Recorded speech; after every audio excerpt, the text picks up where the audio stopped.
Namaskaram, and welcome to the fourth edition of Intact Palakkad Koottankoodal. For those of you who have attended the previous editions, you know the format. This is a series of conversations with interesting people from various disciplines in the cultural sphere in Palakkad, people who are connected with Palakkad, people who are from Palakkad, whose work we are proud of, whose work shapes our understanding of Palakkad's cultural heritage. And so in the fourth one today, we talk to our own cartooning great, E.P. Unni. But before I introduce him more fully, of course, he doesn't need an introduction. But before I do that, a couple of quick housekeeping tips. One is this format of Zoom meetings. They're prone to all sorts of niggling issues. Lines could get cut off and so on. In case something of that sort happens, there is a chat window. Please type in what is happening, what is the issue with you, and we'll try to resolve it at our end. If that doesn't solve it, you can log out and try logging in again. Between the two, I think you will have it covered. If not, we're also on Facebook Live, and you can catch it simultaneously on Facebook. The second point is that in order to ensure that we don't have a cluttered screen, we have muted all the audiences or audios and videos, so that we just see Unniyattan and myself, so that you have a uncluttered screen. Please do not unmute your audio or video during the session. And on that note, back to our guest, E.P. Unni, or Unniyattan as we call him. We're very proud that this is the first of the Koottankoodal sessions where we are talking to one of our members. So we're very incredibly proud that he's one of our members of the Intact chapter in Palakkad. But more than that, he's one of India's foremost political cartoonists. While he has been with the Indian Express for almost a quarter of a century, almost 25 years now, he has also been with other leading publications like The Hindu and the Sunday Mail and the Economic Times before that. In Palakkad, we tend to look at him as one of a proud quartet of cartoonists who very successful cartoonists within the Indian firmament. The first, of course, is Kutti. Then there's O.V. Vijayan. There is Unniyattan, and then there is Ravi Shankar. And Ravi Shankar and Unniyattan are more or less contemporaries. So strictly, they're not a quartet, but we'll talk about that in a bit. We are familiar with Unniyattan's pocket cartoon, which appears in the Indian Express. And these days, because cartoons don't only sit in the publication that it's printed in, we also get to see it online. So this is the business as usual cartoon, in which our most familiar memory is of this quizzical young boy in glasses, who probably is his alter ego. I'm sure he's going to explain all of that. He tries to make sense of the madness in the day's news. Most of the time, this boy, this cute little boy, he looks puzzled, sometimes quite bewildered, but also on many occasions he looks far more sort of worldly and possessing of an insight and understanding, very anachronistic to his age and apparent innocence. So all of that about his cartooning practice and the evolution of that, all of that we hope to talk to Unniyattan over the next hour or a bit. But let me welcome Unniyattan to Koottankoodal. It's a privilege to talk to you this evening. Thank you so much for joining us. Thank you, Arun. I'm almost family for Intact. It's almost homecoming. Thank you so much. Before I go into the first question, we had done this little thing of requesting people to send in their pictures, and Unniyattan had kindly agreed to do 2 or 3 sketches, 2 or 3 cartoons from people who sent in pictures. I think he was in a very generous mood yesterday, so he did more than 3. So during the questions, whenever it seems like a good time, we'll share those images of the people who have sent it. But he hasn't done all of them, but he's done more than 3. So that would be a little attraction for us while this conversation goes on.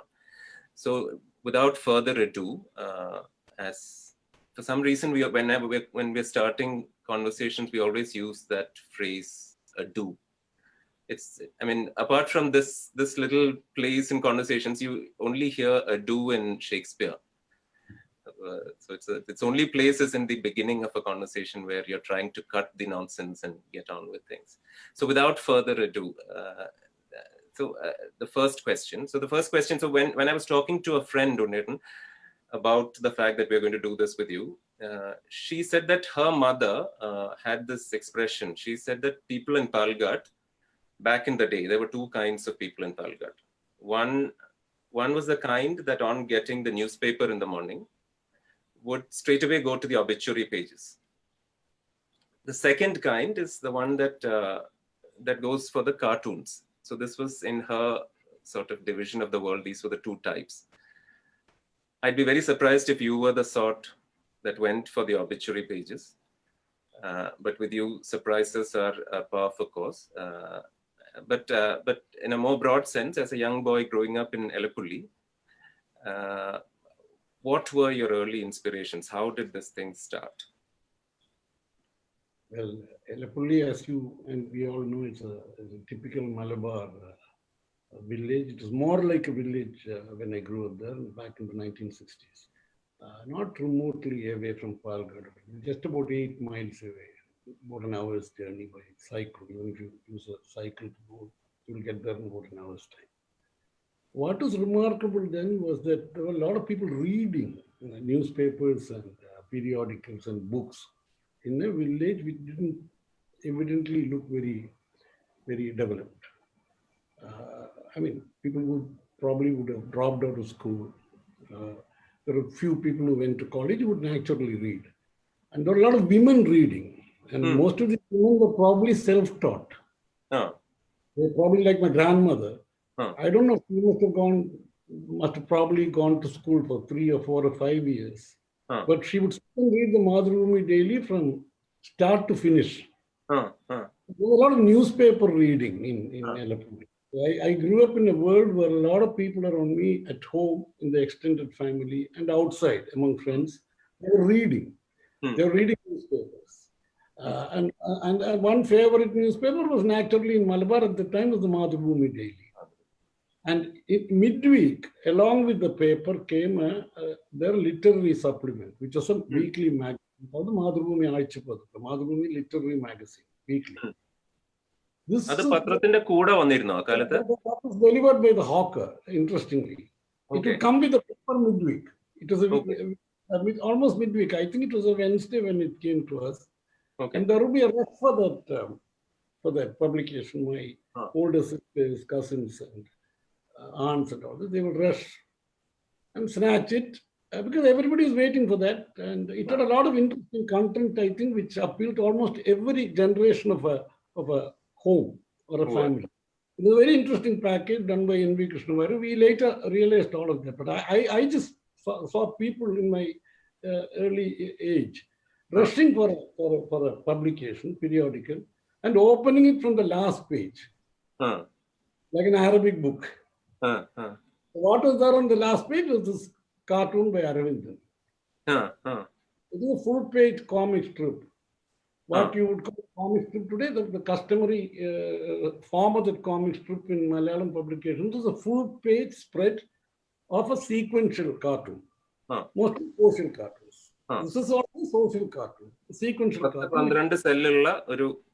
There are 3 tier. This was 3 tier with about, I think, six panels. 6 panels.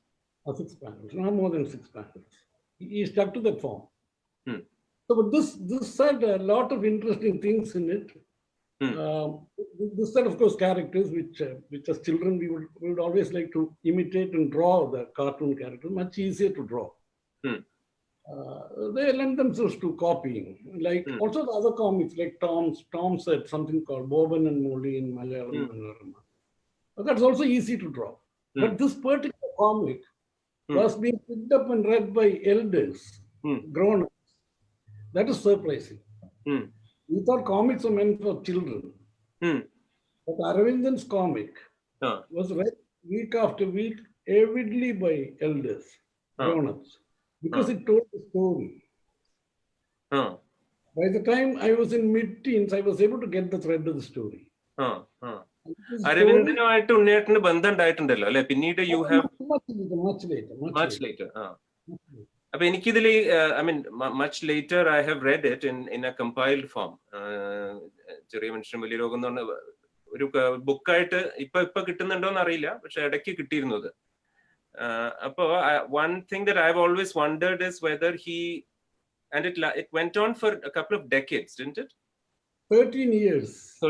അപ്പൊ അതൊരു loss of ഇന്നസ്. ആദ്യം രവി ചെറുപ്പക്കാരനാണ്, കോളേജിൽ പോവും, and ഇത് കഴിയണ സമയമാകുമ്പോഴേക്കും he has become cynical and he's become part of that system. അങ്ങനെ ഒരു loss of innocence ആണ് അതിന്റെ ഒരു. So I've always wondered whether he knew what the denouement was when he started. Adeyo was he just, ഇന്നത്തെ സീരിയലുകാരൊക്കെ തലേ ആഴ്ചത്തെ TRP നോക്കിയിട്ട് they sort of rig the script. Do you know whether he knew how it was going to end? No, he didn't have a script. Okay. He did not just ad-libbing. Yeah, he was carrying on. He handled it. It was open-ended and it evolved. And even the very idea of aging the characters was new to Indian cartoon. It had happened. I mean, if you look at comic history, characters who age have happened earlier in American comic strips. Not very often, occasionally. Then after Aravindan wound up this series, the series was wound up in 73 after 13 years. One and a half years after that, Yale University, Doonesbury started as a campus comic. That is the only strip that is aging characters. Doonesburyക്ക് മുമ്പ് വന്നതാണ്. The mention was over. I mean, it had run its course for 13 years. Oh my God. ഇത് എനിക്ക് എപ്പോഴും തോന്നുന്നത്, for me, one of the joys of reading that is that it's almost social history also. വായനശാല, ഗ്രാമത്തിലെ institutions ഒക്കെ നമുക്ക് കാണാനുള്ള ഒരു അവസരവും കൂടിയാണ്. വായനശാലയിൽ ആളുകൾ കൂടുന്നു, അവിടെ ചായക്കടയിൽ സംഭാഷണം ഉണ്ടാവുന്നു, അതൊക്കെ അതിൽ കൂടെ നമ്മൾ കാണുന്നുണ്ട്. Like a sort of theater of village life, which is more or less sort of ceased to be nowadays. This also documents, ഇതിന്റെ ഒരു പെരിഫറൽ അഡ്വാൻറ്റേജ് ആണത്. ആ കഥയിൽ കൂടെ നമുക്ക് അന്നത്തെ ലോകവും അറിയാനൊരു അവസരം കിട്ടുന്നുണ്ട്. This was while he was making films, or this was a previous career? Previous career. He was working with a rubber board. ഇതുമായിട്ട് കണക്റ്റഡ് ആയിട്ട്, I mean, I always wonder, I mean, across the country and the world, after I think the phenomenal success of Persepolis, there is a huge graphic novel genre that's grown. പക്ഷെ ഇത് നമുക്കിത് 60s-ലും 70s-ലും ഒരു graphic novel ഉണ്ടായിരുന്നു. But somehow in spite of that early start, ഇന്ന് നമുക്ക് അത് അധികം കാണാനില്ല, അല്ലെ? We don't have that graphic novel culture in Kerala yet. There are many reasons for that. I mean, if you want to go into it, you have to go into it at some detail. Can we do that? Then I'll tell you briefly that it is. Briefly, I'm interested to know why. It requires, see, Aravindan did it episodically. Aravindan ran a regular comic strip in the last page, like any other publication, within which he evolved characters, he advanced the story, he gave it threads, he played on the reader's memory, brought back characters after a good 16 months, and the reader could connect. I mean, he did all of that.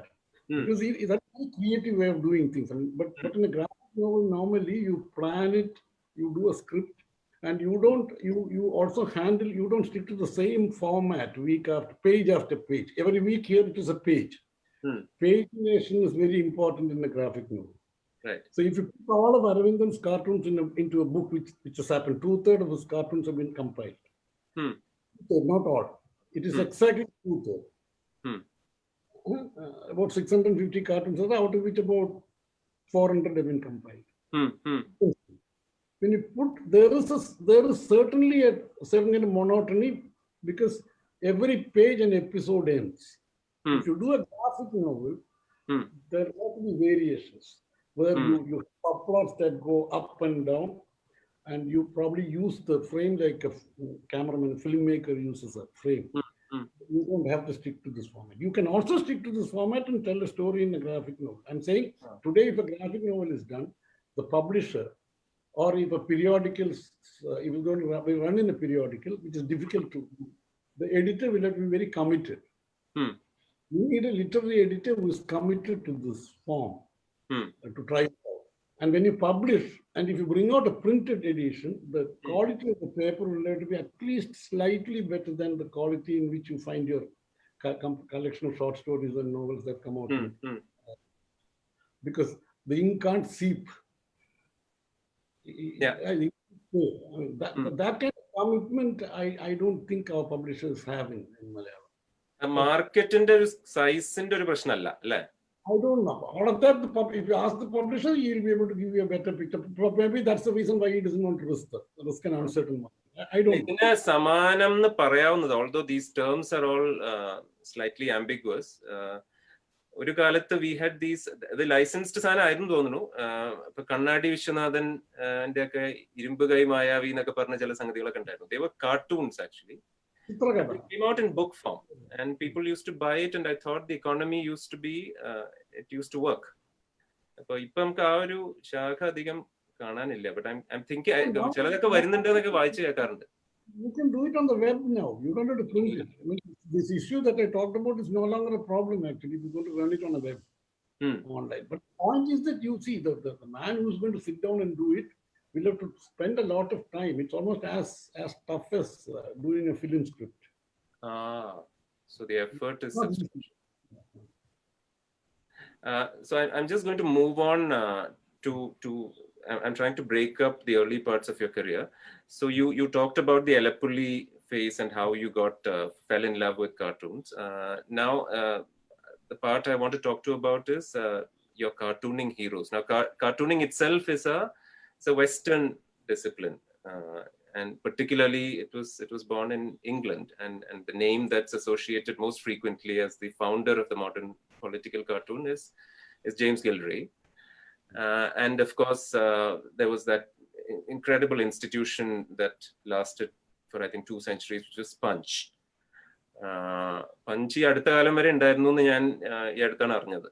And later, of course, the discipline moved to the US, where it developed a very distinctive stance, and American political cartooning developed a very distinctive stance.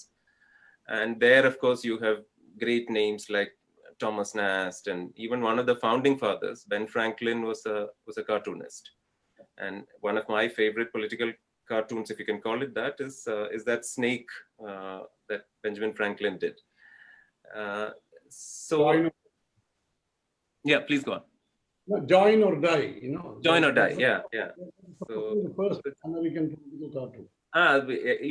Remarkable man, Benjamin Franklin. He was like a philosopher, thinker, writer, inventor, artist.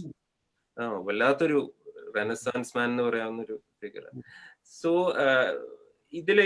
so in the Western sort of canon of political cartooning, did you have any heroes or somebody you drew inspiration from in one way or the other?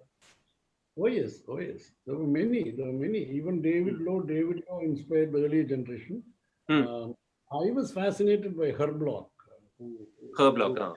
Washington Post. He was a great cartoonist. Then, of course, I also liked another kind of cartoonist who did. വളരെ 60s ആ period ഒക്കെ അല്ലേ? 1950. Herb Bloch was there. Herb Bloch died in I think early 70s ആയി തോന്നുന്നു. No, he died in his 90s. He was cartooning until he was about 1991. He was cartooning. I mean, his last cartoon appeared about a week or 10 days before he passed away. Okay. It was still a sharp cartoon. I like him for the fact that he was a great editorial cartoonist who gave you the art of making measured statements, not wide statements, measured statements very effectively, very sharp. Very gentle, very sharp, very, very, very powerful, took strong political stance, but measured. I mean, he's a very, very, very, very interesting artist. He was a great caricaturist, and he's also the one who coined this expression like McCarthyism. The word McCarthy is coined by him. Okay. It appeared for the first time in a cartoon. You can common parlance. So he was a great cartoonist. This was the Secretary of State who, in the Nixon years, he imposed this climate of fear and suspicion. Not Nixon, no, before that, before Nixon, pre-Nixon. Hoover, I think, like Hoover administration. Yeah, he way back soon after the World War, he started proceedings. He was a senator, member of a House committee. He was heading the CIA. No, this guy. I'm talking about McCarthy. McCarthy, McCarthy was a senator. He was heading a Senate committee, House committee on un-American activities. Yeah. And he called, anyone whom they suspected of being a dissident, who was against the government in ruling party made any kind of statement in any form. Like Chaplin. Chaplin was called a communist. Many writers felt, even Hemingway felt uncomfortable living in the US.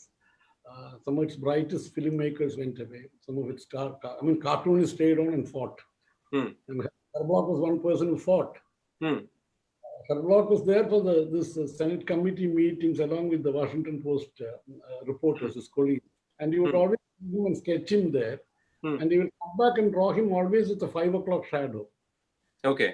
So McCarthy supposedly made a statement saying that because of that guy, I have to shave twice. Twice, okay. Because of that guy was Herblock. I have to shave twice in a day. You always show him with a 5 o'clock shadow, which made him look less respectable. Very simple cartoon. With a stubble. I wish we had those cartoons to look at. I don't think we have.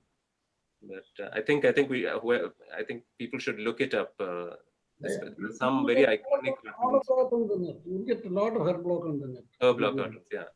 So are there other inspirations? Yeah, one other cartoonist I would like to mention, because I like this business of sequential cartooning, which I saw in Aravindan. Okay. There was a political editorial cartoonist who did that beautifully, called Julius Pfeiffer.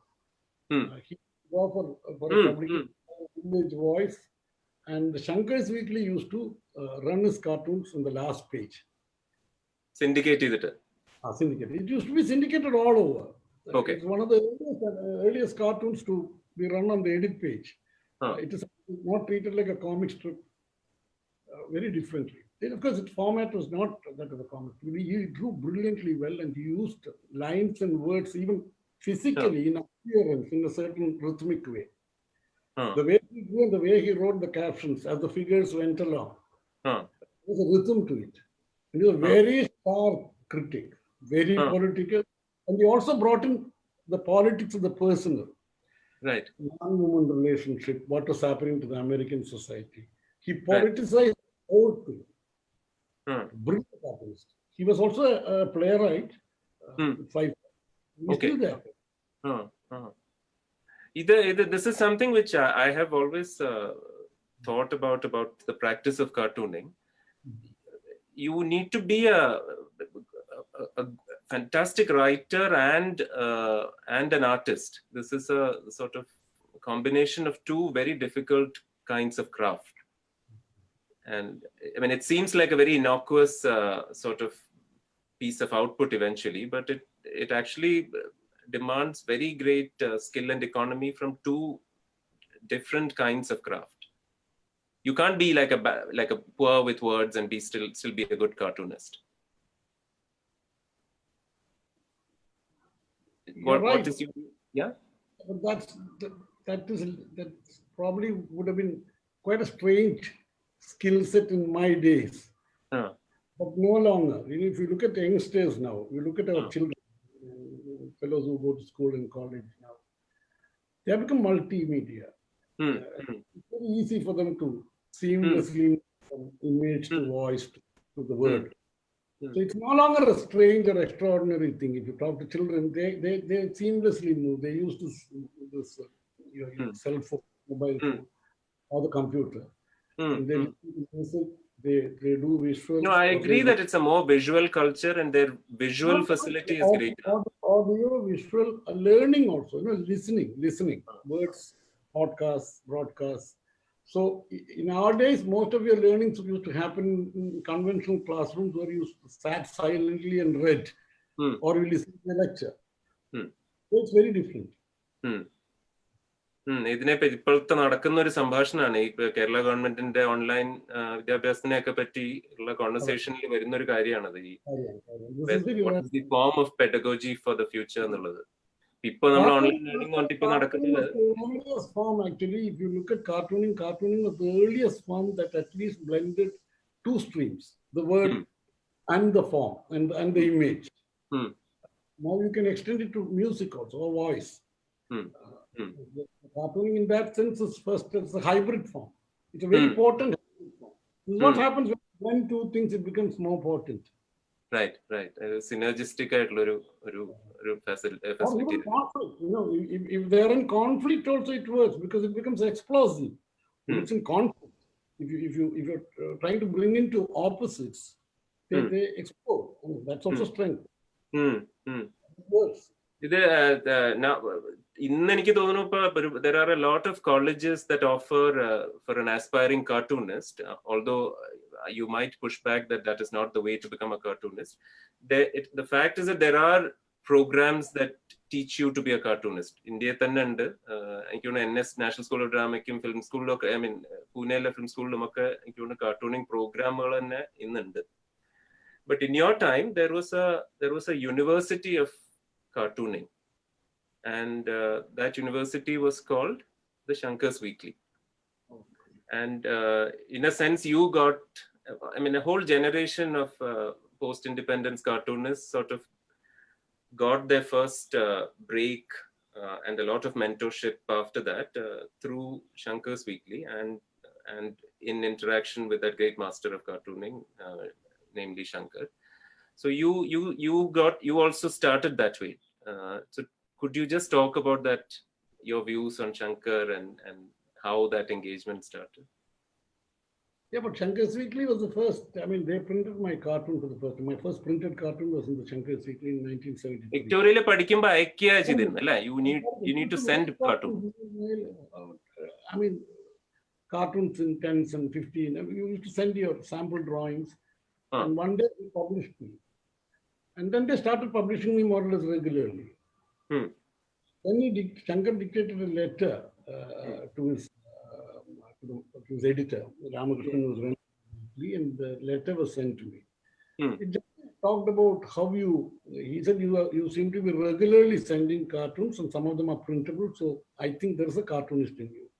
Okay. So he talked about how to master caricature, how to get the qualities of character, and he said slowly, he said very calmly you go about it and don't rush.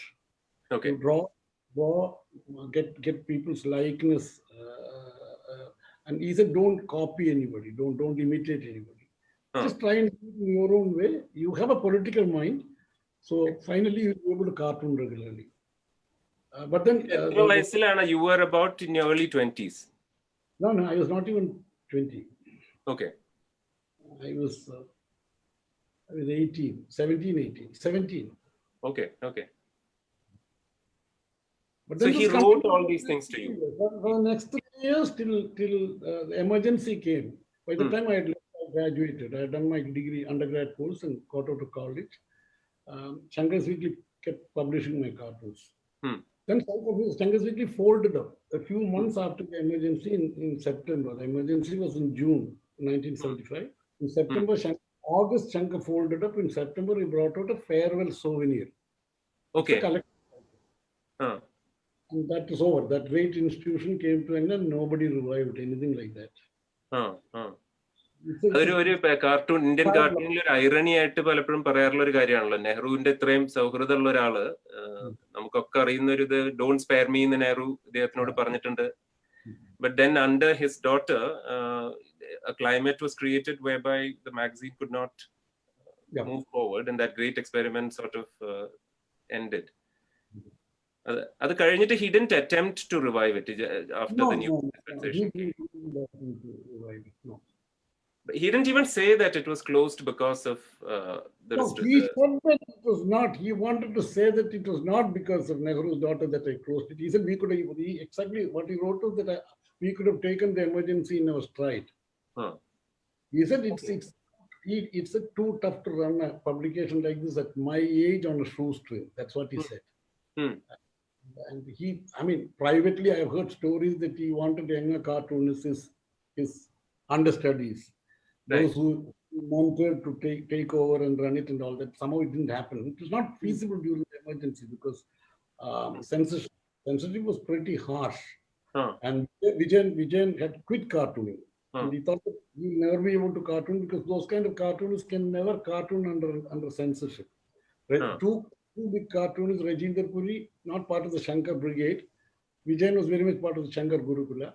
These two cartoonists just dropped out of cartooning altogether. Abu clung to cartooning. He was also a member of the Rajya Sabha, nominated member. So they couldn't have trifled with him and with his work with the Indian Express. His cartoons were censored, some of them were blocked, but he managed to carry on. Lakshman had to struggle in Bombay with the censor. And lots of cartoonists all over the country have to struggle with the censor. It is not a pleasant experience. Abu, I think he continued to practice, but in a very diminished form. The one thing remarkable about him is that he did not deviate at all from his normal tone and tenor of. He stuck to his mode.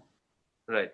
And he never diluted anything because he couldn't have, because it's a very minimalist style of two characters and the caption which is straight, which is a straight message. Right. The caption would tell the story completely. There was nothing hidden in the cartoon. Two questions. One, was it sort of financially viable in its time? Did it pay for itself? Shankar's Weekly. Yeah, it was viable. In fact, it paid all of us contributors. Even casual contributors were paid. I used to make more money out of it than from my scholarship, annual merit scholarship. Okay. They believed in. They didn't pay. They didn't pay generous. I mean, they didn't pay extravagantly, but they paid all right. And it had institutional subscriptions that far outdid individuals. That I've heard. Libraries, clubs, trade union offices, canteens, industrial canteens. It had a phenomenal broad kind of presence. I have seen it in trade union. Sorry, go on. I've seen this copy in Shankar's Weekly in trade union offices, industrial canteens. Of course, even the elite clubs, university libraries. It was truly an institution of those first decades of independence. Our generation, it is one of their formative sort of institutions. Also, advertisers liked it for this reason, because it had more eyeballs than any other publication per copy. The readership per copy was very high. ഉണ്ണേട്ടന്റെ കാർട്ടൂണുകൾ വന്നതിന്റെ കോപ്പികൾ കയ്യിലുണ്ടോ? Some, I think one or two I have. Okay. I think we'll just take a short break, not a break, but break from the conversation. And I think we'll share a few of those pictures. Like I said, you promised to do 3 pictures, but then you did more than 3. So I think let's look at some of those pictures. And also this is where these people, so first of those pictures is Shruti. So this is, do you want to talk about this, Unnettan? And what is it that you caught your attention? Is there a feature that caught your attention? I don't want to add insult to injury. You don't want to add insult? No, I'm sure that all these people will feel terribly flattered. Such an honor, and this will be a keepsake, I'm assuming, for most people through their life. So first one is Shruti, and the next one is sent by, I don't know the name of the person in the picture, but it was sent to us by somebody called Nitya Iyer. So this is that one. And the third one is Chaitanya. So I think all 3, and I love all of these pictures, but I think this is also the moment where, all of you will realize how it feels to be a politician and to be, to have these liberties taken by a mischievous mind like Unnettan's. So these are three, and there are a few more, so which we'll sort of share as we go, so that we don't lose the thread of the conversation. So following Shankar and all these cartoonists who were mentored by Shankar, there emerged like quite a galaxy of Indian cartoonists, and many of them would and they could and they would sort of hold themselves up against the best in the world. Like people like Abu, they went abroad and they were able to hold themselves up with the best of the world. And in that whole galaxy of post-independence Indian cartoonists, and this sort of prevails perhaps to this day, there is a disproportionate Malayali representation, which I don't think is due to nepotism. I don't think Shankar favored Malayalis. I think there was something else to that. And even in that phenomena of Malayalis, there's a sizable sort of Palakkad contingent. We have 4 people, because the whole world of cartoonists is just a few dozen people. There aren't thousands of cartoonists. There are just a few dozen people, and out of that, a good number are Malayali, and within that there is a sizable Palakkad contingent. So chronologically, that is Kutti, there is O.V. Vijayan, there is yourself, and Ravi Shankar are almost contemporaries. I would like to, because I'm such a great fan of VKN, I would like to think of VKN as a cartoonist, but a cartoonist who cartooned with words. But another sort of more legitimate entry into the list could be the artist Nambudiri, who also at some points has been a cartoonist. So what is it? Why do all these cartoonists emerge from this part of the world? Is there a cultural reason to it, or is there something else to it? I don't have a ready answer for that. I'm sorry, but I mean, Palghat shares the same social advantages the rest of Kerala has, like early social advancement, early literacy, early political literacy, early radicalization of left politics, etc. I mean, the known reasons, factors.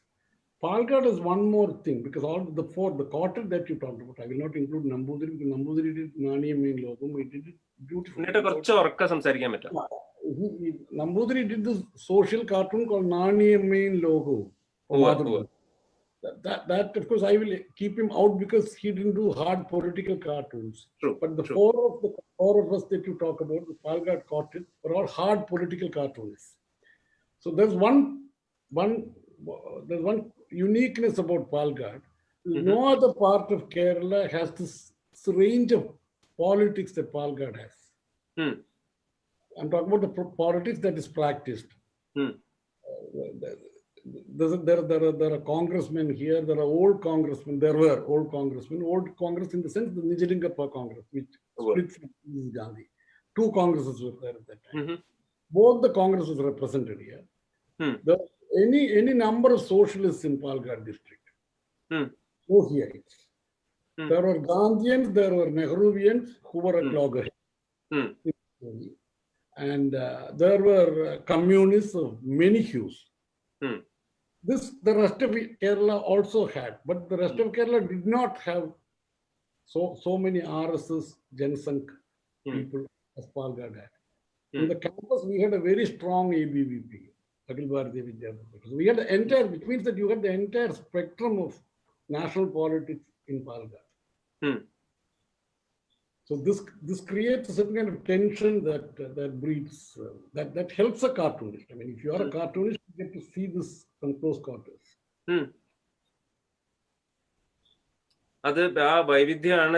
Sensibility for me. I'm confining myself only to hard news cartooning, the 4 of us did. And this was true for all 4 of us. Kutti, Vijayan, Ravi, and me. We went to the same kind of politics by and large. This range of politics. This diversity which goes from literally extreme left to more or less extreme right. And of course everything in between. Yeah, everything in between. That's important. We have various shades of socialists. Hmm. I understand these guys are all very articulate, and those were days of public articulation of politics. You didn't have TV, you didn't have anything. You had only the radio. Radio was completely state controlled.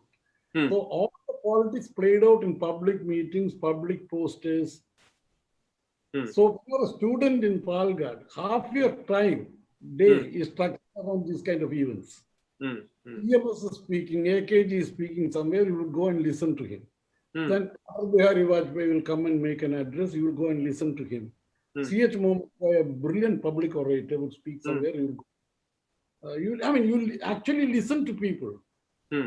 All this is completely outdoor at that time. Then most of the politics that's happening is like the Zoom meetings. Let's hope that's only for a short time. But basically the point you're making is that intellectual flexibility was enabled because of this range of ideas being sort of presented and debated. You must have Shankar was in Travancore. It doesn't matter where you are. If you have a political slant and if you have a tendency to distort and look at things in a different way, you can become a cartoonist. But then if you grew up in Palgad, you got this bonus of seeing a range of politics being played out. So when BJP came close to power in the north, I had an edge over other cartoonists like me or Ravi because we knew what they were. Okay. So the generational advantage. We had a generational advantage. But some of the cartoonists from Tamil Nadu probably wouldn't have had the same advantage. They wouldn't have known what kind of factor is this and what would they do when they came to power. What is the kind of street politics they did? So hardly any RSS in many parts of Tamil Nadu at that time. At that time, yeah. At that time. So this is the advantage I'm talking about. This holds good for every other segment of politics. That But this is what you're talking about is the content of cartooning. But we have talked about this in the past, and you have sort of vociferously discouraged my half-baked notions on this. But I'm still trying my luck here. I feel that this tone, this general, that sense of irony and sarcasm, and that way, that sort of subversive way of looking at the world, I think we have something of a tradition. Nambiyarada karyam, Pathakam, അങ്ങനത്തെ കുറെ പഴയ ഫോമുകളുണ്ട്. പിന്നെ ഈ നമ്മുടെ കൾച്ചറിൽ ഒരു humour even now you see it. അപ്പൊ ഒന്ന് നമ്പൂരി ഫലിതങ്ങളുടെ ഒരു കൾച്ചർ ഉണ്ട്. പിന്നെ ഇപ്പൊ കണ്ണിയാറ്, അതിന്റെ ഉള്ളിലൊക്കെ ഉള്ള പൊറാട്ടുകൾ, അതിൽ നർമ്മമുണ്ട്. ഡെയിലി എവറി ഡേ നർമ്മം നമ്മുടെ ഭാഷയിലൊക്കെ, പാലക്കാടൻ ഭാഷയിൽ പ്രത്യേകിച്ചും. ഇപ്പൊ ഇന്ന് രാവിലെ എന്റെ വീട്ടില് ഹെൽപ്പൊക്കെ ചെയ്യണ സ്ത്രീ, അവര് വന്ന ഉടനെ അവരെന്റെ അടുത്ത് പറഞ്ഞത് മഴ മതിയാ എന്നാണ്. അപ്പൊ ഇക്കോണമി ഓഫ് ദാറ്റ് എക്സ്പ്രഷൻ. അപ്പൊ ഞാൻ അവരുടെ അടുത്ത് എനിക്ക് മഴ വേണം എന്താ മഴ വരാത്തെന്നൊന്നും പറഞ്ഞില്ല. But she kind of compressed a whole lot of things into that one line because it rained yesterday, and she almost sort of compressed 5-6 lines. മഴയില്ല എന്ന് ഞാൻ പറഞ്ഞു, മഴ വരുന്ന നമ്മളൊരു സംഭാഷണം ഉണ്ടായി, അത് കഴിഞ്ഞ് മഴ ഉണ്ടായി, ഇപ്പൊ അത് മഴ ആവശ്യത്തിൽ കൂടുതലായി, ഇപ്പോഴെങ്കിലും നിങ്ങൾക്ക് ഇത് പറയൽ നിർത്താറായില്ലേ എന്നുള്ള സാധനം മുഴുവനും in one phrase, മഴ മതിയാ എന്നുള്ളൊരു പ്രയോഗത്തിൽ അവരത് മുഴുവൻ compress. Because I feel that sort of there's a certain way in which we look at the world and express it in language. അത് എനിക്ക് തോന്നിയിട്ടില്ല നമ്മുടെ ഒരു കൾച്ചറിൽ അതിന്റെ കുറച്ച് ഉണ്ടെന്ന് തോന്നുന്നു. Do you think that's there? I certainly agree. There are hyperlocal factors. But if you go to Trivandrum, you find similar hyperlocal factors. Similar ideas. Hyperlocal factors. You're talking about hyperlocal advantage. You will similar. കുറച്ച് അടുത്തേക്ക് വരുമോ ശബ്ദം ഒന്നും കൂടെ? ഇപ്പൊ കേൾക്കണ്ട.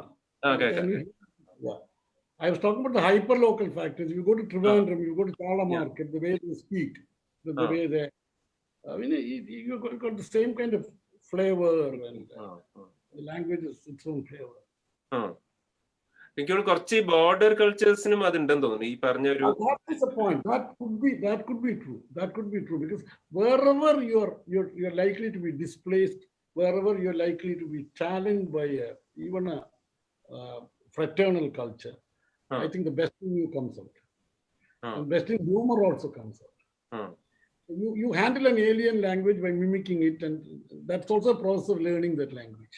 It's like, the Tamil Malayalam thing here, the Tamil Malayalam kind of a link in Chuchindram and those areas.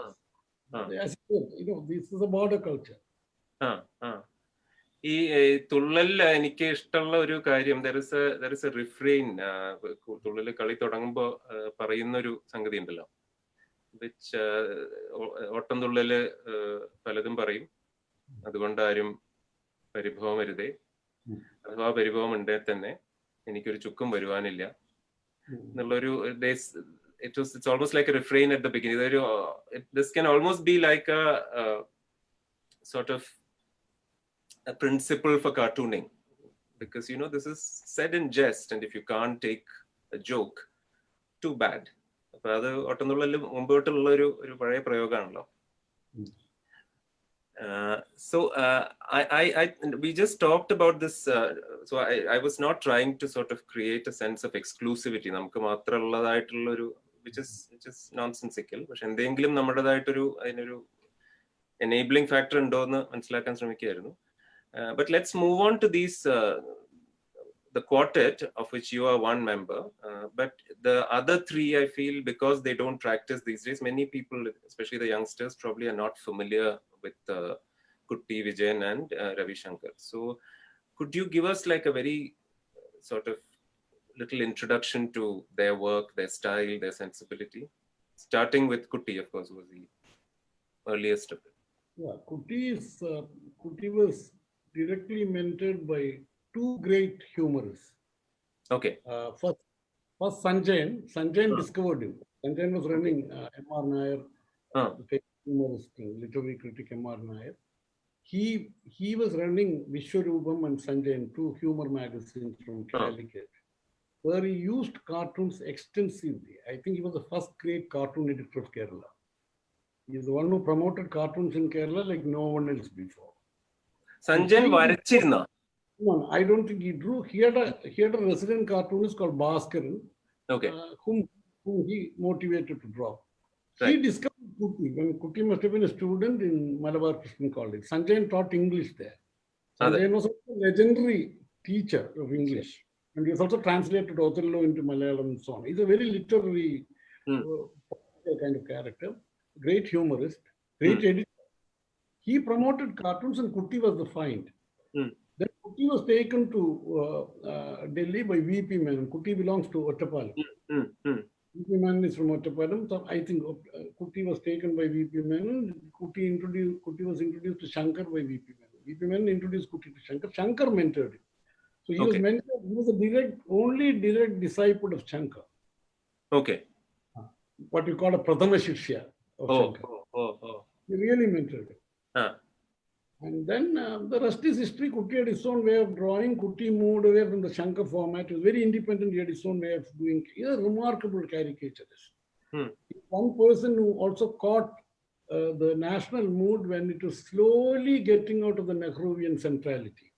Right. There were other major leaders emerging in the state capitals and within the Congress party.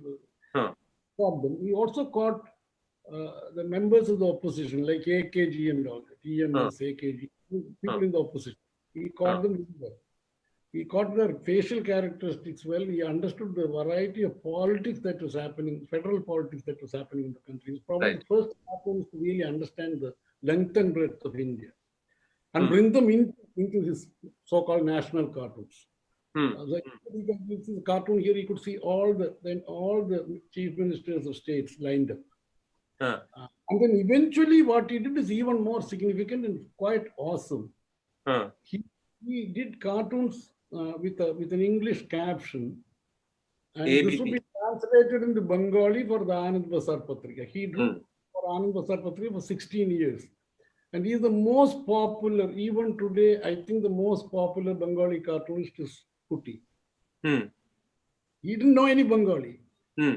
You'd probably think in his mother tongue because he's a migrant, first generation migrant from Kerala. So So And he was drawing these cartoons not from Calcutta, no? He was for Bengal's most important publication. He was drawing from Delhi. From Delhi, he would probably think in Malayalam, his first language, evolve the cartoon, conceive the cartoon, write out the caption in English. It would be translated by the news editors who were at the desk in Calcutta for the paper. And he was a huge hit. And he transited 2 languages through the cartoon. And he very carefully minimalized the verbal content, increased the visual content, right, and thoughtfully delivered the cartoon day after day. So after Anand Bazar Patrika, he went and worked for Ajkal, another publication. He was drawing for a good 75 years or 72 years. He drew cartoons till he was close to 90. Do you think there's an unsung hero who was sitting in the newsroom in Calcutta, whose job it was to put words to these cartoons, which was equally important in their success? Do you think there might have been somebody like that? Not one. There could be more than one. Okay. Yeah, it could be some senior editors who must have done it. ഇതുപോലത്തെ ഒരു phenomena വേറെ എവിടെയും നമുക്കറിയില്ല, വേറൊരു സ്ഥലത്തേക്ക് വേണ്ടി. Also the culture. See, the reader never knew that this guy is even a non-Bengali. He didn't care. I mean, because the whole thing looked very, very Bengali. And Bengalis are very, very sensitive to culturally. They are very culturally conscious. They're very generous. I mean, they didn't find anything odd about the cartoon at all. This must be the BC Roy era, where no. Right up to through the Jyoti Basu era. Jyoti Basu, okay. Jyoti Basu era. Why is it that such a revered Bengali institution as the Anand Bazar Patrika, Bengalis tend to be slightly, I don't want to say parochial, but they're very proud about their own legacy and culture. So why is it that they chose to have a non-Bengali? No, they have much to be proud of to begin with. Why they chose is because the Anand Bazar Patrika got an English paper called Hindustan Standard. Right. Kutti was drawing for Hindustan Standard. True. Kutti used to draw for Hindustan Times. Then he was drawing for Hindustan Standard and the Indian Express. Right. 2 papers. So Hindustan Standard folded up, so they didn't want to leave him. Hindustan Standard was in English. It was an English publication by the Anand Bazar group. They had to fold it up. So they thought they'd take the cartoons, and it's a cartoon after all. Cartoons to take it. They don't want to put another cartoon. I'm very keen to hear your views on one of my cartooning heroes, which is O.V. Vijayan, a great formal innovator. So, and of course, you knew him personally. You had an intimate, you're very close to him. Could we talk a little bit about O.V. Vijayan? What do you want to know about him? I mean, what is it that you... Sorry? You want? There are lots about Vijayan, but what is it that you... But we only have time for a very short introduction. No, what is it that you... Is there anything specific you want me to speak about? No, there are many things. One is I find his formal innovations, like, the way he uses, regions of black and, the way he distorts forms to achieve a certain objective. Then also I've always, in my head, and I think we've had this conversation, in my head, I've always felt that he's a great idealist, and in most of the ideals he believed in, he was constantly sort of betrayed. So democracy betrayed him. So I feel he's serial disillusionment was his life. So there was that bitterness or the anger that comes out of it that I feel is there in his cartooning. So both these aspects, both the style and what he did to style in formal theater, and also the content, what was his sensibility. He was a cartoonist who followed, who articulated themes. His cartoons were theme-driven. And he also practiced in an era when there were grand themes in politics. Freedom, democracy, third world freedom. Many countries which became free along with this became autocracies and dictatorships. and a great sense of liberational politics that the left inspired initially, Marxism inspired. Vijayan thought that Stalinism was totally antithetical to it. Vijayan was disillusioned, as you said, serial disillusionment. He was disillusioned with Stalinist politics. He went through this whole journey of looking at the themes that were driving politics. He was not completely tied down to the news context. Of course, he used the news context, I mean, lethally to drive home points. Of course, he's a news cartoonist, he's a very sharp news cartoonist, but he was pursuing these themes. And when the last grand theme called the Soviet Union collapsed, he quit cartooning. The Cold War, no? Cold War, I used to joke saying that the worst thing that Gorbachev did was to ruin your cartooning.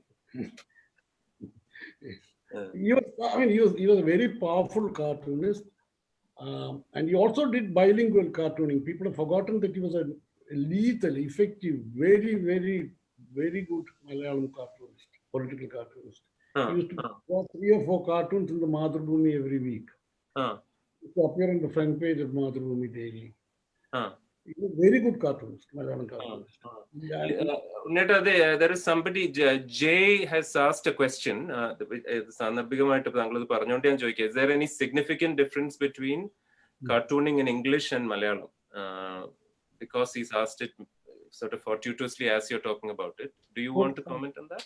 Yeah, there is, see, I mean, this is a very general question, so you can't answer. You can answer in the context of Vijayan.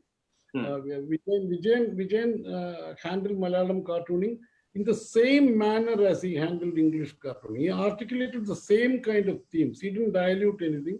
He didn't contract anything. He had the same richness. But he used all the power of his writing, because he was a writer in Malayalam. So he used all of that. He was a master with, as you were talking about earlier, the sub-language, dialects, the hyper-local things in language. He used this language, the sub-languages very well to create humor and irony in the Malayalam cartoons. He would use the Nambudiri slang. He would use any other kind of slang. And he played on with the well-known Malayalam verses, poems. And he created a very, very different kind of a feel that gave the cartoon very, very local feel. But he brought in global politics into Malayalam cartooning, which nobody has done like him. Because if you, I can recall the front page of Madhubhumi where I used to see Mao Setu, Brezhnev, Nixon, Kissinger, and Indira Gandhi, K.P. Unnikrishnan, Achyuta Menon, EMS, all of them. So he treated politics as a global politics, a part of global. He didn't restrict it to Kerala Congress and Muslim League kind of politics, which is what the cartoons keeps on harping. Theater was wider. Wide, very wide. That's he didn't dumb down for the Malayalam reader. That's the most important thing. He did this Malayalam cartoons with the same attention and care. He cared for the Malayalam reader as well as he cared for his reader in English. Remarkable about it. And he steadily kept up this output for 10 or 15 years. Just for people who are, especially younger people who are interested in this, there is a great collection of O.V. Vijayan's cartoons that can be viewed at the O.V. Vijayan Center in Tasrak, Palakkadinte അടുത്താണ്. കൂടാതെ ഒരു പുസ്തകമുണ്ട്, എന്താ ഇത്തിരി ദർശനവും അല്ലെ ഉണ്ണിയേട്ട, എന്താ അതിന്റെ പേര്? ഇത്തിരി നേരമ്പോക്ക് ഇത്തിരി ദർശനം, which is not frightfully expensive. It's a very good compilation. So whoever is interested in cartooning, please buy that book. It's such a keepsake. Vijayan കഴിഞ്ഞ I mean, I'll come to your work in a bit, but വിജയന്റെ തന്നെ nephew ആയിരുന്നല്ലോ രവിശങ്കർ അല്ലേ? ആണ്. But it's not as if he sort of took on the family business. He had his own ways. Yeah. He's a very unique, he has his own style of drawing. He is very more bubbly than Vijayan. He belonged to his era. He had tremendous depth. He also learned from the masters. We all learned from Vijayan Abu and and the rest of them. Like Ravi Shankar is the same kind of learning. We were all influenced by Vijay and Abu. Mario was a major influence on our generation. To a lesser extent by Lakshman, because Lakshman was not seen very regularly in Palgad or in Kerala. Times of India ഇവിടെ വരില്ലായിരുന്നല്ലോ അല്ലേ അന്ന്? But he built up his own style, and he also quickly evolved into a very finished kind of a cartoonist. Right. His evolution is very, very fast. From the late 70s to early 80s, to the Rajiv era. By the Rajiv era, he was almost like a pro. I mean, he must have been in his 20s. He drew like a master. He demolished Rajiv Gandhi. And also a person who did, for the first time in India, advocacy cartooning. What I call advocacy cartooning, campaign cartooning, under Arun Shourie. The editor and the cartoonist, they planned a kind of strategic advocacy cartooning to attack the Prime Minister and the ruling party. It was regularly done on a day-to-day basis. Day after day, this guy produced devastating cartoons against Rajiv Gandhi. So it was like a campaign? It was a campaign. It was evidently well thought out, unhidden campaign. Pen for the jugular. That cartoon were not seen in India. This is the kind of cartoon that you were mentioning, Thomas Nast, the American cartoonist. He was known for this. Okay. I mean, this is a classic function of the cartoonist. Not that a cartoonist has to do it every time, nor would many of us get this opportunity to do it, because you will get it only if the paper or the publisher or an editorial call. They are all on the same. They decide consciously to do it, then you can do it. He did it because the way Rajiv Gandhi was using the Doordarshan, creating public images, using a Dandi march. We reenacted the Dandi march and things like that. Rajiv Gandhi used the audio-visual media very well.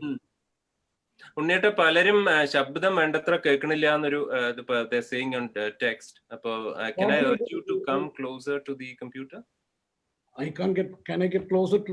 No, after computer, now you'll be inside the computer if you come any closer. Well, how do you do it? But I think the problem is when you get comfortable, I think you go back a little. So I think my job. No, just maybe you could consciously be a little closer to the computer. Okay, fine. Can you hear me now? Yeah. Okay. I think there will always be some people who can't hear well enough. That is inherent to this technology. But to the extent possible, let's try to. So Ravi Shankar countered the television. The image making that was done on television, Ravi Shankar countered day after day with a cartoon. Okay. Demolished. It was a demolition job of the Prime Minister.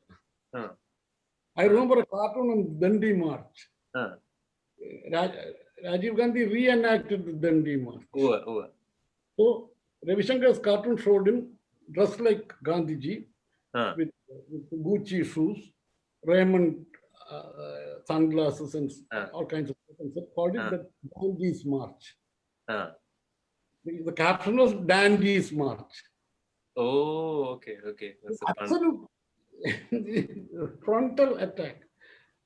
Rajiv Gandhi vanna kalathu, that was one of the tensions, because till then we had that whole, an Indian leader was supposed to look a certain way, which is usually the Congress politician was always in, even though he's a millionaire, he'd always be in Khadar. But then he kind of broke that mold, and there was some tensions about that he'd wear Western wear, but then the irony is that he in that sort of image that none of us who lived through that will forget of him, that last picture when the bombing happened. One of the things that we all remember is that he was wearing Lotto sneakers, like an Italian brand of sneakers. That's one of the few things that survived the blast. So anyway, I think now we can just quickly take a look at some of the other pictures you've drawn for the people who have submitted images. As I said, we promised 3, but Unniyatan was in a generous mood and he's drawn more. So let's look at some of the others. We looked at some earlier, and now let's look at a few more.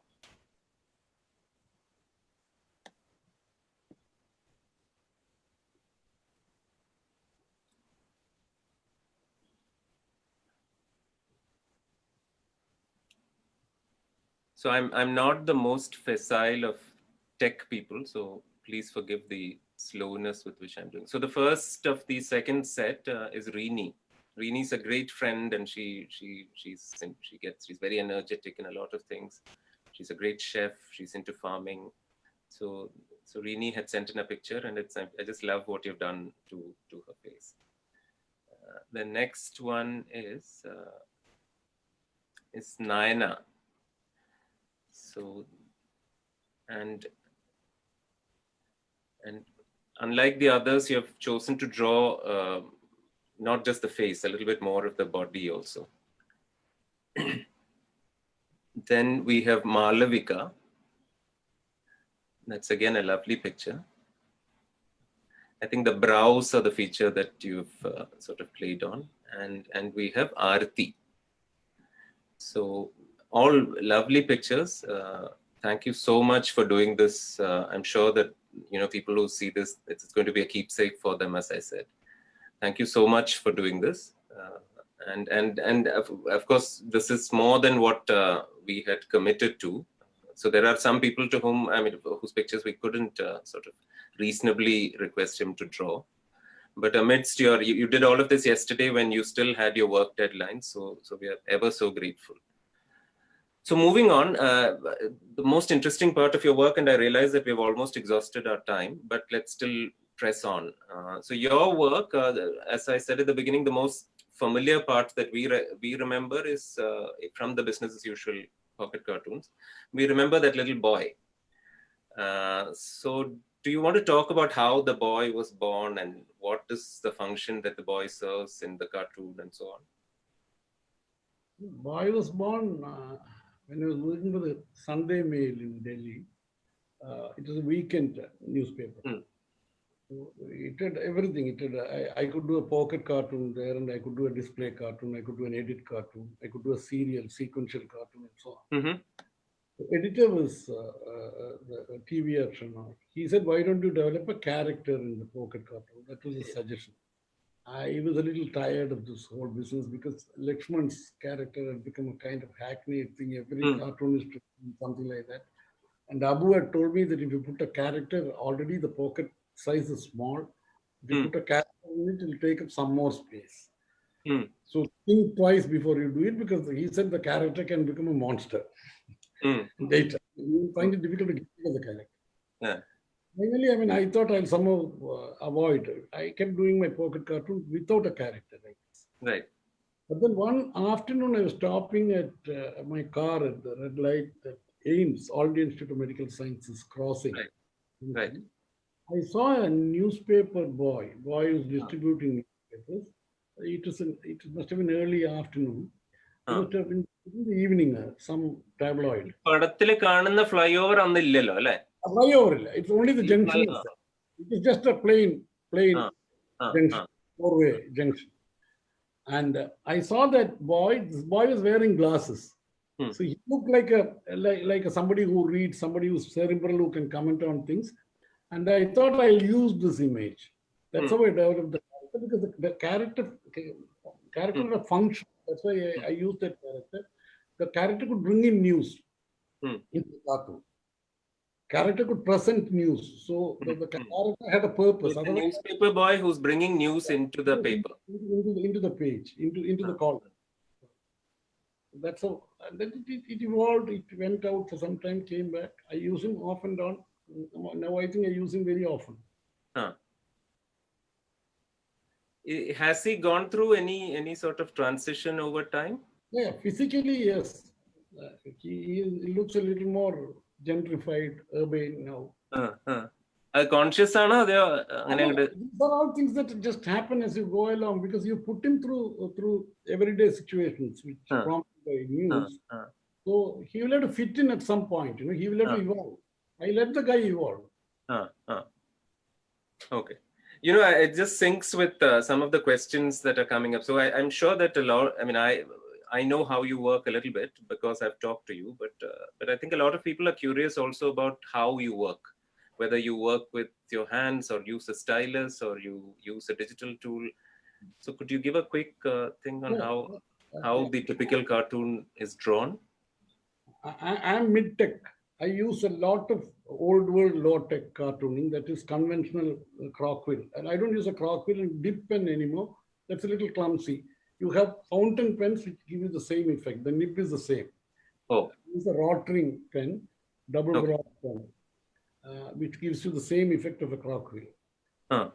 And I use that, and I also use a brush occasionally. Huh. I do a hard drawing, scan it, and then work on it on a graphic software like Photoshop, Adobe Photoshop. Give it some effects, I resize it and send it to the office by email to the office. You still haven't brought color into your cartoons, have you? No. You have not. Okay. Black You're is purist that way. Black is a good color, as long as it's black, as Ford said. I hope it stays that way. And with the lettering, do you letter all your cartoons, or do you have a font? I used to letter all my cartoons till about 6-7 months back. Now a friend of mine who's very, very well versed in graphic adaptations and software and so on, he has fontized my handwriting. Okay. So I can use my handwriting. He managed to. We gave him several templates, and he was able to create a font. So you can type it out, and it looks as if it's your handwriting. Hello, can you hear me? Yeah, I can hear you. Yes. Okay.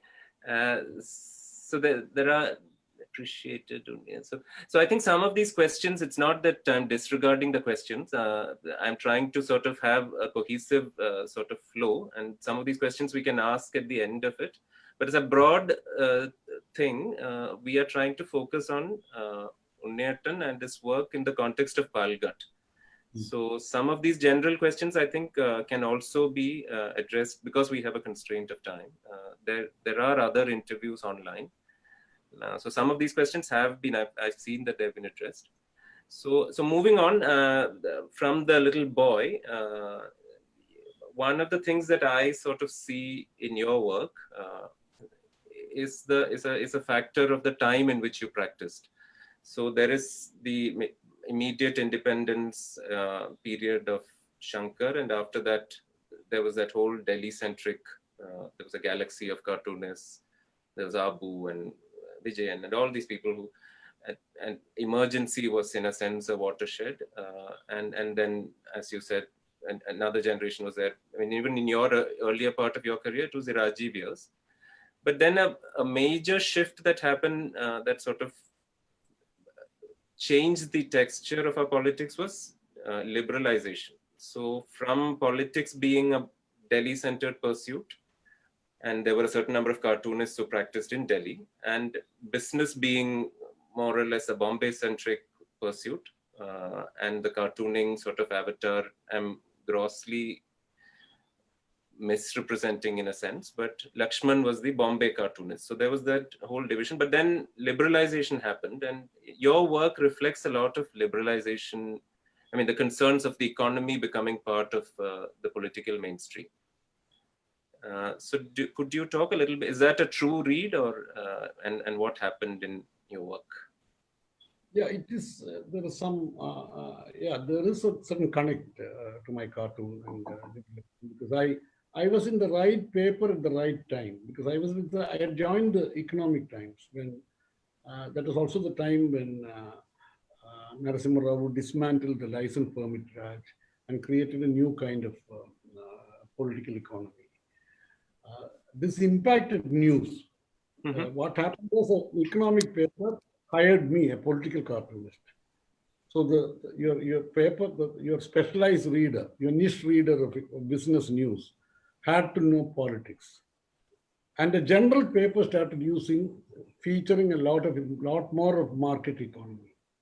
Right. So the news content in my career, this is a major shift in news content. News content shifted majorly. Right. I realize that my computer is running out of power. So please continue. Yeah. This is plug this thing in. Major shift in the news content. So I was in the right place. I had business readers who were eager to know politics, and cartoon is a very easy way to understand politics. and I also could pick up a lot of stuff from my editors and colleagues. You have to know a lot of economics, even market economics, to figure out what is happening to policy, for instance. So there I got an edge. Right. Now almost every cartoonist does that. I mean, does that. Yeah. Did you before that, did you have a particular understanding of economics? Did you have an edge in that sense? No, I did not have any edge except that I grew up, my university, extended university, was the Hindu. Okay. The Hindu had very substantial leader writers. Right. And I constantly interacted with them. They were very kind, very much senior to me, but they were amused to see I was in my early 20s. So they would talk politics, economics, statistics, nuclear policy, and stuff like that. So this is part of my informal education. Okay. One question that keeps popping up, and we have talked about it in conversations, but I think because it might be there in people's heads, because that's one of the few times when cartoonists kind of come into conversation. This is the topic of how cartoons and often cartoonists come under attack. And in the last decade, we have had the incident of the Danish cartoon. We had Charlie Hebdo and so on. So there is that perception that, it's a risky business nowadays. So have you had any experiences where you drew, a picture of a powerful person and he took umbrage or anything of that sort? Do you have like a view on this notion that cartooning is under threat? Cartooning is not particularly under threat. A certain kind of political reporting is under threat. Okay. And by extension, cartooning would naturally be under threat. If you don't allow good news reporting to happen, you can't have cartooning. Okay. And cartooning is not, see, the people have been touchy about cartoons even earlier. The difference now is that somebody doesn't like your cartoon. Somebody doesn't like a cartoon. What does that person do? He would write a letter to the editor earlier saying that this is highly offensive, etc. There's some content, there's some substance in the letter would be carried. Okay. Now it's easier to react to cartoons because you're sitting, most of your readers are sitting before a keyboard, either the laptop or the cell phone, and you're seeing it on web. So you can be trigger happy. You can quickly react to the cartoon. You can take offense or you can like it. You can also like it. You can also severely dislike it. You can attack it and so on. That is all very natural. That's par for the course. I mean, if a cartoonist can criticize somebody, why can't somebody criticize him? There's nothing wrong with that. Problem is when this guy who says he or she is offended, or they are offended, we are offended, as in plural form. You ask the government or some agency to take action against the cartoonist and the paper, because you want action out of your offense. Does your offense attract that kind of action? Can that be automatic? That's the only question now. Mostly the scene is completely vitiated by government intervention when some sub-collector or a collector or a minister proceeds against the cartoonist on the basis of some vague complaint over which they don't even apply their mind. And the court case is initiated. Cartoonists are arrested, typically on Friday after 5 o'clock, so that they can't get bail. For at least during the weekend, you can harass. And the whole thing, if you followed any of these cases, they are arrested under severe provisions of law, like sedition, Macaulay, 142A and Section 140, all kinds of absolutely disproportionate to crime. I mean, if at all, it's a crime. Causing offense to national monuments. Asiatic lion. In a certain way, that would have certainly offended. It would have been, that is the job of the cartoonist, and you would offend. But the point is, you take offense and you say that this guy has created sedition. So the long and the short of it is that process becomes punishment. The cartoonist is dragged from court to court, from one trial court to another. And he probably wastes 5 or 10 years of his life fighting a case and nothing comes out. What people have to understand is that there's been the courts have intervened sensibly in the interests of cartooning and journalism. There have been a few judgments, not just cartooning and journalism, even for M.F. Hussein's case, Justice Kaul intervened. There has been better appreciation of these case laws. That has not happened. Right. There was a judge in the Madras High Court called G.R. Swaminathan, Justice G.R. Swaminathan, Madurai bench of Madras High Court. He came out with a classic judgment on cartoons. This is as good as getting a First Amendment in India. He says that cartoonists have the right to offend, right to ridicule. And he goes into the entire history of cartooning from Harper's Weekly and so on, and he links it to our defamation laws and the way our defamation laws are applied. And he says that you have to apply the highest threshold in the case of a cartoon.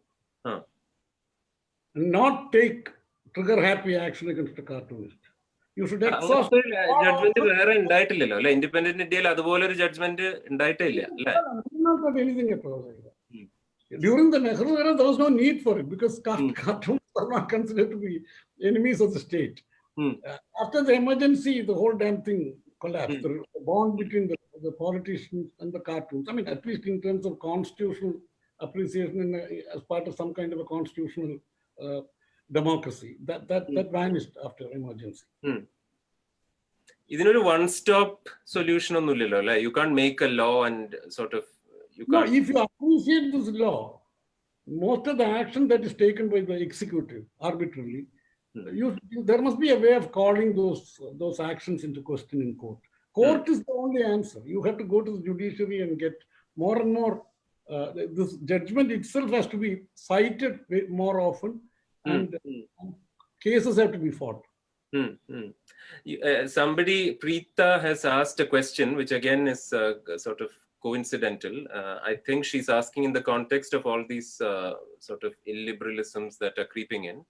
So her question is it less enjoyable now compared to an earlier generation being a cartoonist? But this is, I think, a fallacy because this kind of thing has been there always. So during Nehru's era, there have been cartoon controversies. During Indira Gandhi's era, there has been... In my youth, I remember the famous incident of MGR doing exactly what you said. Editor. Editor was arrested, not the cartoonist. And the editor. I think it's not as if it's a heightened...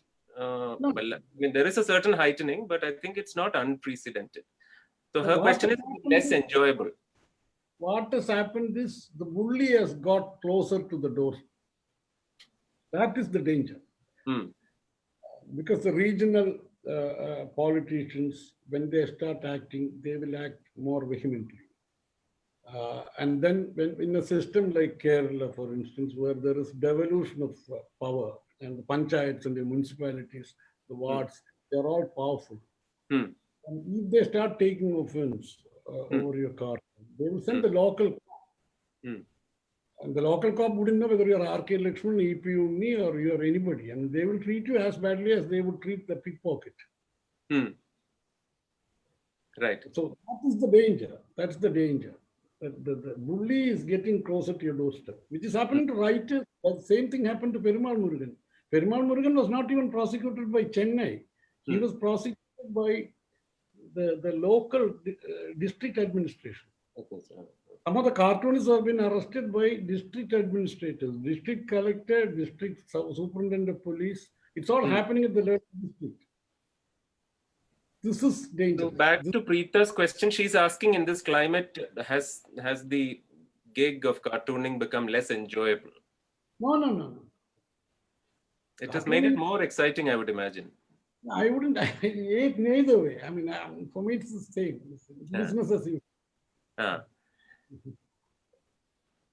So Gokul has said that he has audio issues. Gokul, why don't you try logging out and logging in? So because we can hear and I don't see other people saying. So Gokul, why don't you try logging out and logging in?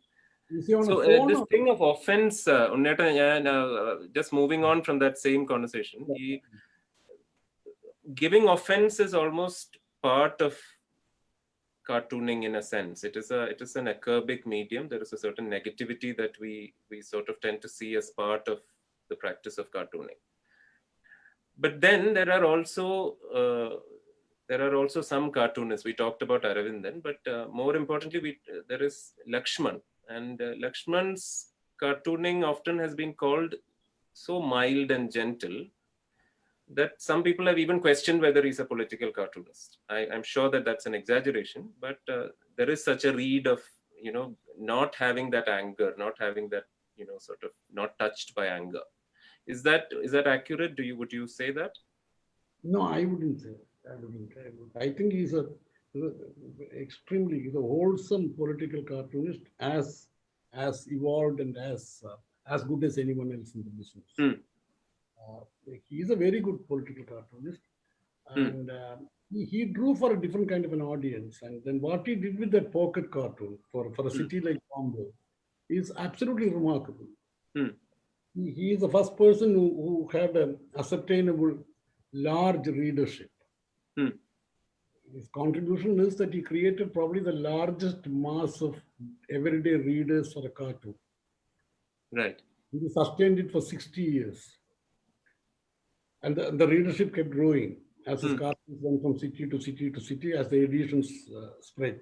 So he is a very major cartoonist, and also I will tell you about the kind of censorship that his cartoons went through. He were a tame cartoonist. Why would the censor have troubled him more than the censor troubled Abu? He had a bigger trouble with the censors. His cartoons, even innocuous cartoons, were censored out. Abu could get away with murder. Abu was able to draw the president of India in the bathtub, signing away ordinances. Lakshman was not allowed to make any statement, even innocuous statements, what you call innocuous statements, he was not allowed to make.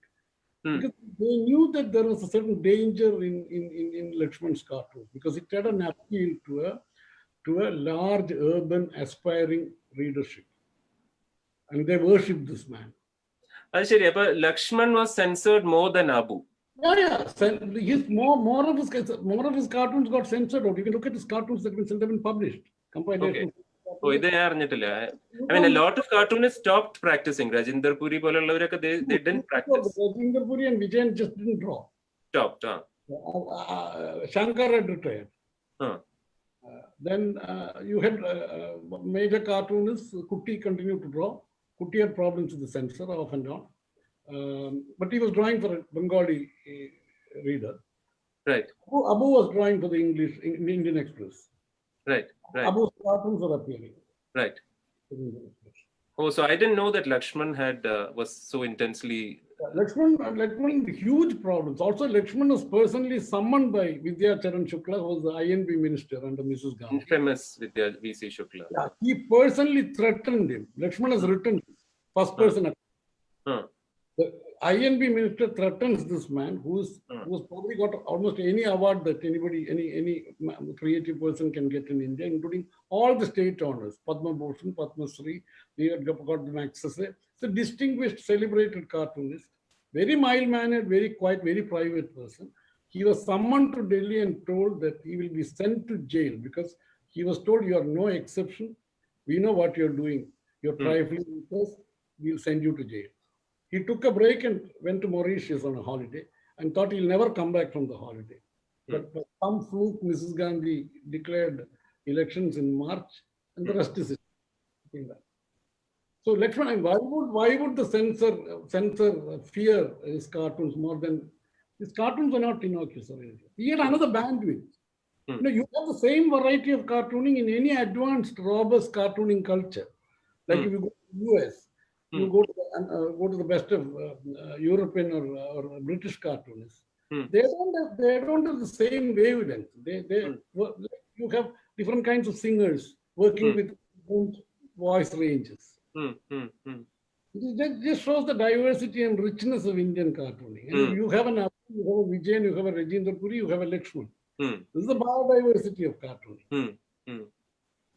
ഉണ്ണിയേട്ടാ, ഞാൻ ചോദിക്കാൻ വിചാരിച്ചിരുന്ന ചോദ്യങ്ങളുടെ ഒരു പകുതി സൃഷ്ടിച്ചായി. പക്ഷെ സംഗതി എന്താ വെച്ചപ്പോ 9 മണിയായി. അപ്പോ and I think this will be conversation only if we have some questions also. We did take some questions, but let's maybe use 5 more minutes, and I'm requesting the indulgence of people who are viewing this and your own indulgence. Let's just take 5 more minutes and address some questions from the audience. I have a large clutch of them.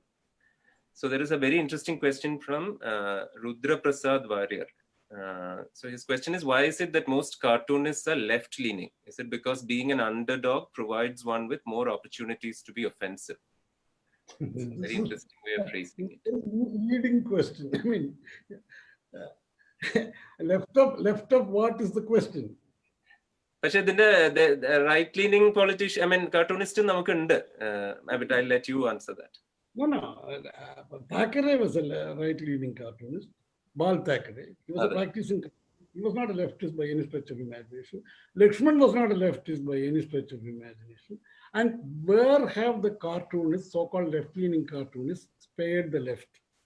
The most left-leaning of cartoonists have attacked the left more sharply than the other cartoonists, like Vijayan. Vijayan used to get under the skin of left leaders. Because he understood the left terminology and ideology better than the general cartoonists. So it doesn't matter.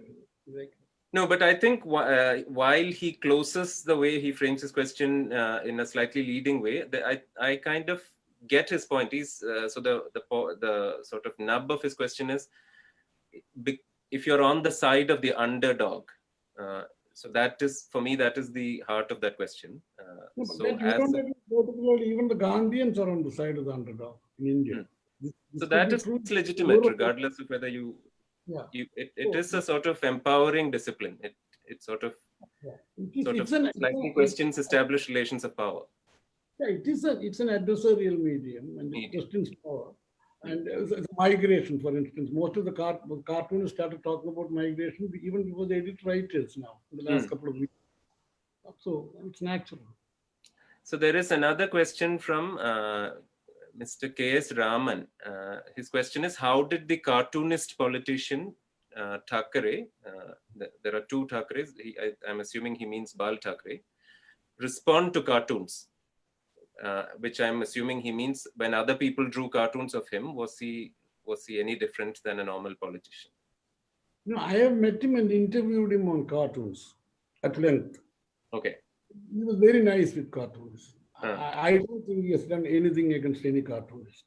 He understood the medium very well, and he was not. No, I think the question he's asking is, was he any less thin-skinned than other politicians? He was not thin-skinned. I mean, I don't think he did anything against cartoonists. Nothing on record. If he has done anything, it is news to me. As far as I know, he has done nothing against cartoonists. And he also believed that cartooning is a combative art. He believed that. When I sketched him, he told me, "You're only sketching me, you're not caricaturing me enough."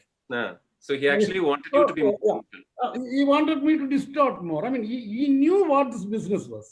I mean, as far as I know, he must have been more scared of people who exposed him as a reporter rather than people who commented.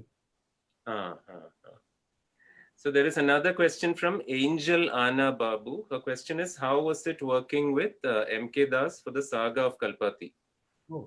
So here, Angel, a little bit of contextual information. Unniyatan actually lives in Kalpati. And also M.K. Das. So I'll let you answer the rest of it. I don't live in Kalpati. I don't live in Kalpati. You almost live in Kalpati. Yeah, that's a lot of difference. I mean, you live like 20 meters from Kalpati. Yeah, the 20 meters matter. So the question is, how was it working on that book? It was delightful working with. He was my editor. I have known him for many years. He was also a mentor. He is a very cartoon-friendly person. He is very friendly with almost all arts and music and so on. One of those old world, broad-minded, very well-read kind of journalist. It was a pleasure working with him. Also, the book was not just Kalpati. He just used Kalpati to talk about migration. Yeah. larger issues of migration. It was a fantastic perspective. And also we as a visual person, I got to travel with him. We could see some interesting parts of Tamil Nadu, old Agraharams in Kumbakonam, Kochi, Tanjore, and also some parts of Kalpati, also Trivandrum, the Chala. ആ പുസ്തകം പാലക്കാടിന് തന്നെ ഒരു asset ആണ്, because you have drawn so many images of things that are in transition. അപ്പൊ അതിൽ വരഞ്ഞ ചില സംഗതികൾ ഇപ്പൊ തന്നെ എനിക്ക് അറിയാൻ മാറിയിട്ടുണ്ടെന്ന്. അപ്പൊ ആ CM സുന്ദരത്തിന്റെ വീടിന്റെ ഒക്കെ ഫെസാഡൊക്കെ ഇപ്പൊ തന്നെ കാര്യമായിട്ട് മാറിയിരിക്കുന്നു. So I think you have done an act of, I think, archival also in doing that project. Whenever you go around and sketch, you archive. In that context, Anna, I'd like to also, I'm sure you're aware of it, but Unnettan has also done a similar book on Fort Cochin. So, which is also, if you haven't seen the book, please do, I encourage you to take a look at it. Preeta asked a question which I think every interview to a cartoonist is sort of incomplete without. This is the question of why women are underrepresented in Indian cartooning. Women are underrepresented in all cartooning. I mean, things have changed a bit in the US, but not enough. I have no answer to this, but I find that there are lots of women creators in graphic novels. True. Very major, very major. True. Why they don't cartoon, I don't know. We have had two very good cartoonists, Manjula Padmanabhan and Maya Kamath. Maya Kamath passed away early. Manjula left cartooning. They were brilliant. Not before creating one of the most enduring characters, which is that Suki character. Also, she almost anticipated the graphic novel on Delhi. I mean, if she had been around, I think she would have easily graduated seamlessly into graphic fiction. She's around. She just might do it. You don't know. She might. I hope she does. I mean, she developed them. But the formal name in Indian, the woman name, of course, to those who don't know, is Maya Kamath. Maya Kamath is the one. ഈ പറഞ്ഞ കാര്യത്തിന് അപവാദമായിട്ടുള്ള ഒരാള് മായ കമത്താണ്, who was a successful cartoonist. He did regular political cartoons for Asian Age. For Asian Age. Akbar's Asian Age. Brilliant cartoonist. Brilliant cartoonist. There's an award in her name. A series of annual awards in cartooning in her name. So we hope that will change and we'll see more cartoonists, women cartoonists emerge. But ultimately, I mean, cartooning is cartooning. So then there is an interesting question. I don't know how you'd answer this, but the question from Mr. Jairam is, how do cartoons and satire programs like Munshi, and I assume he means TV shows, like Munshi, compare with the printed cartoon? Munshi is an adaptation of the cartoon to television. Very successful adaptation. Why do you have to compare it to print? With cartoon, that's the way cartoons can work on TV. It's very. I'm assuming his question is the fact that the characters can move. Does that make it easy? Does it give you any advantage if your characters could move as against being stuck in two dimensions? No. If you use a regular hand-drawn cartoon, news cartoon, and make the characters move on screen, we have tried to do that. It takes something away from the gravitas of the cartoon. What Munshi has sensibly done is they have used the television format to create a cartoonish capsule. So the effect it creates is it also signs off with the punchline. It works like a sequential cartoon. That's a far more TV friendly adaptation of the cartoon. If you merely take a cartoon, hand-drawn characters or computer-generated characters of recognizable personalities and start moving them on the screen, some of this doesn't work. So Munshi is a better way of doing a cartoon is satire on TV than using the hand-drawn cartoon. ഉണ്ണേട്ടാ, നമ്മൾ വിചാരിച്ചാലും സമയം വളരെ കൂടി. So I think we'll sort of wrap. But the one question, it's a very provocative question from a gentleman who when he saw the event posted on our Facebook page, I think he just meant to be a little provocative. but still I'd like to throw it at you because you're also a bit of you like a fight. So he said that what is the evolution of, so the little description about the event said that E.P. Unni will appear in this conversation and he will talk about the history of cartooning and its evolution. And he said something like, oh, what is the evolution? They just became unfunny. They used to be funny once, they're not funny anymore. Do you want to comment on that? No comments, sir. Absolutely no comments. Somebody thinks the comment could be that he has probably, his sensibilities has changed with age. No, you can't. If somebody says it's not funny, that's his view. He's entitled to that.